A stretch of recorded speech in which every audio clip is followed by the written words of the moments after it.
Fidèles téléspectateurs de Fadima Web TV, bonsoir et bienvenue dans cette édition. Au sommaire de votre journal cette semaine, à l'ère du numérique, les mots de présentation se transforment. À Ouagadougou, groupe Giraffe X innove avec e-Solutions, une plateforme digitale qui facilite la manière de se présenter et de promouvoir ses services. e-carte, e-CV, e-menu, cet outil propose des supports modernes, accessibles instantanément pour des échanges plus simples, rapides et connectés. Le développement dans un instant. À Ouagadougou, certaines personnes se battent chaque jour pour se frayer un chemin, malgré les difficultés et les défis de la vie. C'est le cas de Kouka, mécanicien installé à Paglayiri à Ouagadougou. Malvoyant et père de famille, il se bat chaque jour pour subvenir aux besoins de sa famille qui vit elle aussi avec le même handicap. Vous aurez les détails dans ce journal. Une fois de plus, bonsoir. À l'ère où le numérique s'impose dans tous les usages, les codes de présentation évoluent. À Ouagadougou, groupe Giraffe X mise sur l'innovation avec e-Solutions, un outil digital qui repense la manière de se présenter et de partager ses services. e-carte, e-CV, e-menu, cette technologie propose une approche plus fluide, rapide et connectée. Reportage Cécile Sawadro. Dans un monde de plus en plus connecté, les outils de présentation évoluent pour s'adapter aux nouvelles habitudes. e-Solutions s'inscrit dans cette dynamique avec une alternative digitale au support classique. Actuellement, on est en train de transiter vers le digital. Presque tout, c'est sur le digital maintenant. Donc, la solution digitale, c'est vraiment pour aller dans l'élan de la digitalisation. Donc, c'est une solution qui regroupe un ensemble de services, notamment la e-carte, le e-menu et le e-CV. Basée sur une technologie sans contact, cette solution permet de partager des informations en approchant simplement un téléphone ou en scannant un code.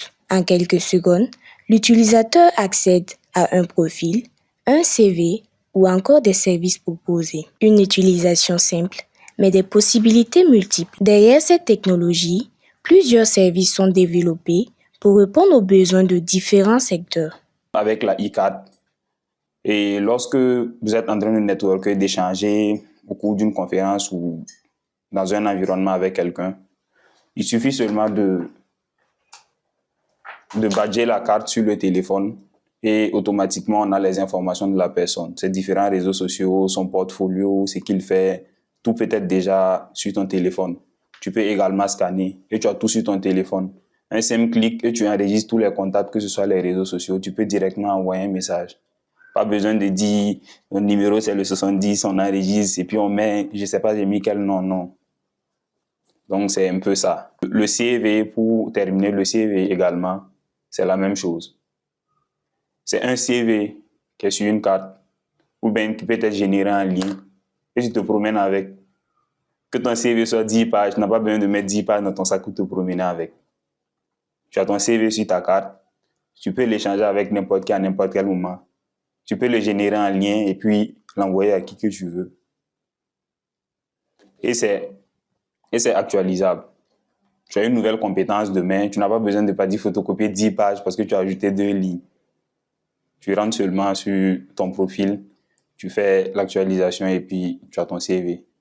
Également pour les CV, ce qui est prévu, c'est d'offrir cette possibilité aux recruteurs et autres d'avoir accès à la base de données où ils pourront certainement, en fonction des profils qu'ils recherchent, envoyer des mails à des personnes pour des entretiens ou d'embauche et autres. Du côté de la restauration, le e-menu offre une expérience plus moderne. Les plats sont consultables en version numérique avec des visuels, des descriptions et des mises à jour en temps réel.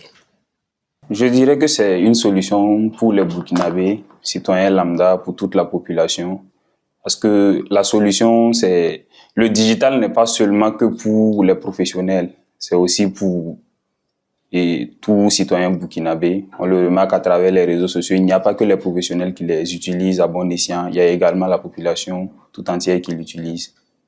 Donc les solutions qui sont mises en place sont des solutions digitales et je pense que ce sera à la portée de tous les citoyens.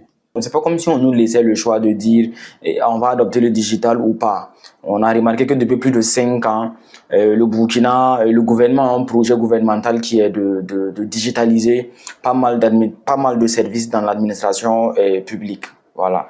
Notamment, il y a le projet e-gouvernement ou e-Burkina, voilà, qui est piloté par la NPTIC, qui est de digitaliser pas mal de services, notamment e-visa, e-casier judiciaire, et ça continue. Cette année même, nous avons constaté qu'il y a beaucoup de choses qui ont commencé même à digitaliser et tout. Donc le digital, ce n'est plus que, ou disons le numérique, ce n'est plus que si oui ou non on va adopter, il faut qu'on l'apprenne, voilà.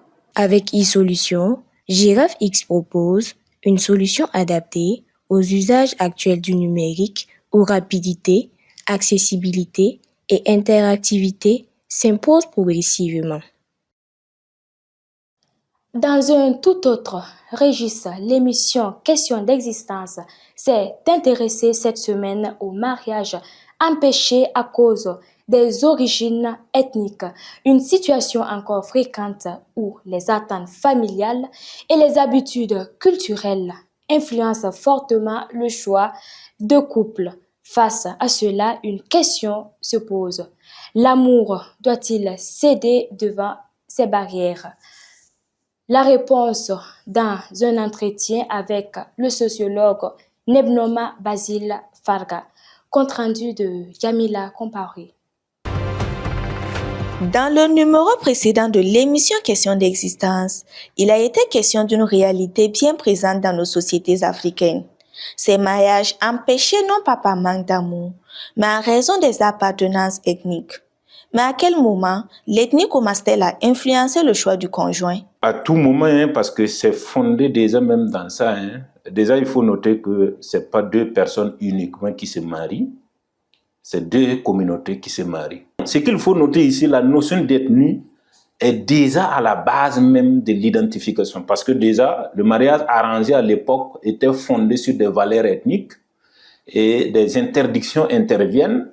Et à l'issue de cela, il y a un certain nombre donc de puretés communes qui exigent un certain nombre donc, de principes entre donc deux communautés par la parenté à plaisanterie, par la proximité, le voisinage, ainsi de suite. Et à l'issue de ça, il y a des gens qui peuvent avoir un certain nombre donc d'interdits pour que vous mariez avec un tel fondamentalement autour donc d'un certain nombre donc de passés donnés. Au fil des échanges, l'invité a laissé entendre que, pour certaines familles, l'ethnie reste un critère déterminant, parfois non négociable. Tradition, peur de perdre ses repères ou poids des idées reçues, ces refus continuent de briser des projets de vie. Mais faut-il dans tous les cas choisir l'ethnie au détriment de l'amour? Il faut que les gens fassent beaucoup attention parce que c'est dans amour qu'on contredit souvent aussi les interdictions. Pourtant, le même amour que vous utilisez comme une arme contre les interdictions, vous ne pouvez même pas mieux la vivre une fois ensemble. Et conséquence, on se retrouve avec des milliers de dossiers en justice pour des divorces. Pourtant, dans l'histoire, on ne connaissait pas ce nombre pléthorique de divorces-là. Partagé entre respect des traditions et évolution des mentalités, la question des mariages interethniques reste un défi pour nos sociétés. Pour mieux comprendre les enjeux de ce sujet, rendez-vous sur la chaîne YouTube de Fadima Web TV. La situation de handicap ne signifie pas renoncer à la vie. C'est le message que véhicule Kouka, mécanicien installé au quartier Paglaïri de Ouagadougou. Malvoyant et chef de famille, il lutte chaque jour pour répondre aux besoins des siens, eux aussi touchés par le même handicap. Cécile Sawadou.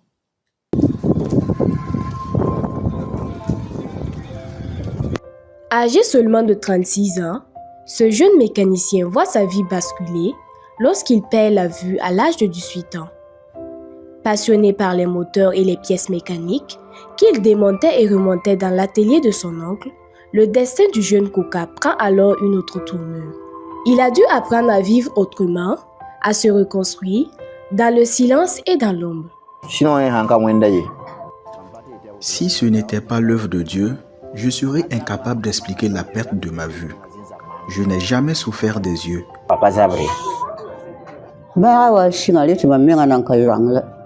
Sa maladie a commencé bien avant que je ne perde la vue. Il se plaignait souvent de vertige.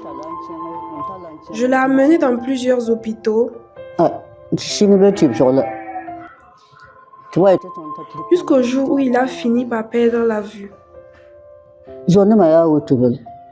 La mère du jeune Koka, aussi malvoyante, remet son sort à Dieu.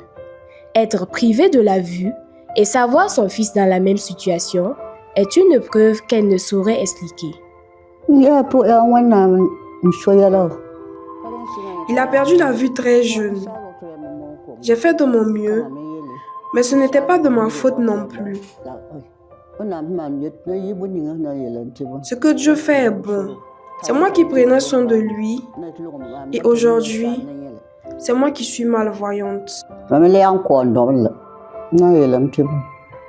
Cette épreuve, aussi douloureuse soit-elle, n'a pas empêché Koka de rêver, ni même de continuer à vivre de sa passion.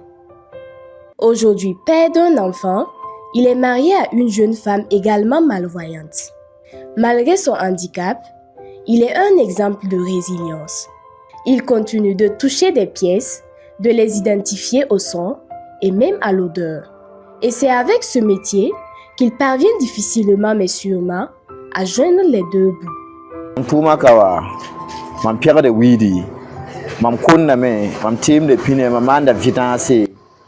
Dans mon atelier, je fais de la mécanique pour les engins à 2 roues. Vidange, lavage, réparation. Mais le marché est parfois très lent. Par jour, je peux gagner 1000 francs, parfois 750 francs. Et il arrive même que je ne gagne rien. Je vends aussi quelques pièces de vélo, mais je ne dispose pas de tout.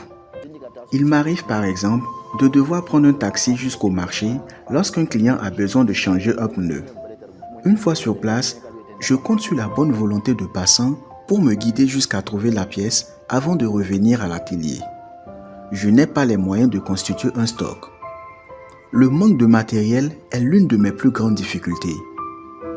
Et c'est avec ce que je gagne, aussi modeste soit-il, que je prends soin de ma famille. J'encourage toutes les personnes qui vivent une situation similaire à ne jamais perdre espoir. Peu importe le métier que vous exercez, faites-le avec sérieux et dignité, car nul ne sait ce que l'avenir nous réserve.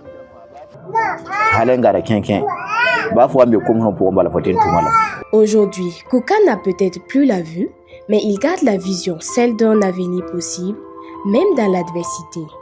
Un exemple de détermination qui force le respect.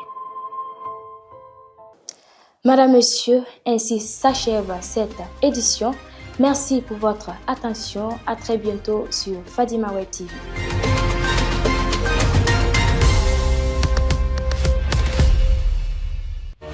Fadima Web TV, les racines de l'actu.